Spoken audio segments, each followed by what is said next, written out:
ଭକ୍ତ ଦେଇଥିଲେ ଅଫର, ନୀରବ ରହିଥିଲେ ଦିଲ୍ଲୀପ। ଏବେ ସମର୍ଥନ ପାଇଁ ସଫା ସଫା ମନା କରିଦେଲେ କଂଗ୍ରେସ ମୁଖିଆ।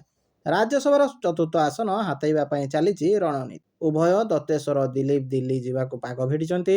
ଏଥିପାଇଁ ନିଜ ନିଜ ସ୍ତରରେ ଆରମ୍ଭ କରିଛନ୍ତି ଉଦ୍ୟମ। ଦତ୍ତେଶ୍ୱର କଂଗ୍ରେସ ବିଧାୟକଙ୍କୁ ଭେଟି ସମର୍ଥନ ଲୋଡ଼ିଥିବା ବେଳେ ବିଜେପି ସମର୍ଥନ ପାଇଥିବା ଦିଲ୍ଲୀପ ବଳକା 8 ବିଧାୟକଙ୍କ ସମର୍ଥନ ପାଇଁ ଆରମ୍ଭ କରିଛନ୍ତି ଗୋଟି ଚାଳନା। ଏହି କ୍ରମରେ ଦିଲ୍ଲୀପଙ୍କ ନଜରରେ ରହିଛି ବିରୋଧୀ କ୍ୟାମ୍ପର ଭୋଟ। ବିରୋଧୀ କ୍ୟାମ୍ପର ମିଳିତ ପ୍ରାର୍ଥୀ ଦତ୍ତେଶ୍ୱର ହତା ଓ ସ୍ୱାଧୀନ ପ୍ରାର୍ଥୀ ଦିଲ୍ଲୀପ ରାୟଙ୍କ ମଧ୍ୟରେ ହେବ ବଡ଼ ଲଢ଼େଇ। ଦିଲ୍ଲୀପଙ୍କ ପ୍ରାର୍ଥୀତ୍ୱକୁ ସାହସ ଦେଇଛି ବିଜେପି। ଏହା ସତ୍ତ୍ୱେ ବିଜୟୀଠାରୁ 8ଟି ଭୋଟ ପଛରେ ରହିଛନ୍ତି ଦିଲ୍ଲୀପ। ତେଣୁ ମାର୍ଚ୍ଚ 16 ପୂର୍ବରୁ ବିଧାୟକଙ୍କ ସମର୍ଥନ 30ରେ ପହଞ୍ଚାଇବାକୁ କମର କଷିଛନ୍ତି ଏହି ଭେଟରାନ୍ ନେତା। ଏହି କ୍ରମରେ ପ୍ରଥମେ ବିରୋଧୀ କ୍ୟାମ୍ପକୁ ଫୋନ୍ ବୁଲାଇଛନ୍ତି ଦିଲ୍ଲୀପ। ବନ୍ଧୁ ତଥା କଂଗ୍ରେସ ମୁଖିଆଙ୍କୁ ଫୋନ୍ କରି ସମର୍ଥନ ଲୋଡ଼ିଛନ୍ତି। ହେଲେ ସମର୍ଥନ ନ ଦେବାକୁ ସଫା ସଫା ମନା କରିଛନ୍ତି ଭକ୍ତ।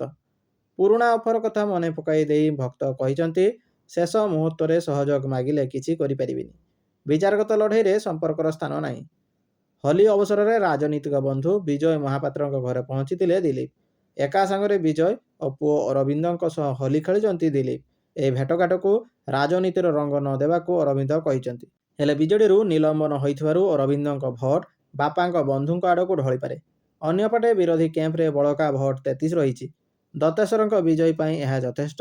ହେଲେ କ୍ରସ୍ ଭୋଟିଂ ସମ୍ଭାବନା ଭିତରେ 33 ବିଧାୟକଙ୍କୁ ଏକାଠି ରଖିବା ବିଜେଡି ଓ କଂଗ୍ରେସ ପାଇଁ ସହଜ ହୋଇନପାରେ। କାରଣ 2002ର ଫର୍ମୁଲାରେ ଷ୍ଟ୍ରାଟେଜି କରାଯାଉଥିବା ଇଙ୍ଗିତ ଦେଇଛନ୍ତି ସ୍ୱାଧୀନ ପ୍ରାର୍ଥୀ ଦିଲ୍ଲୀପ ରାୟ। ଓଡ଼ିଶା ରାଜନୀତିରେ କ୍ରସ୍ ଭୋଟିଂ ନୂଆ ନୁହେଁ। 24 ବର୍ଷ ପୂର୍ବେ ମଧ୍ୟ କ୍ରସ୍ ଭୋଟିଂ ବଳରେ ବାଜି ମାରିଥିଲେ ଦିଲ୍ଲୀପ।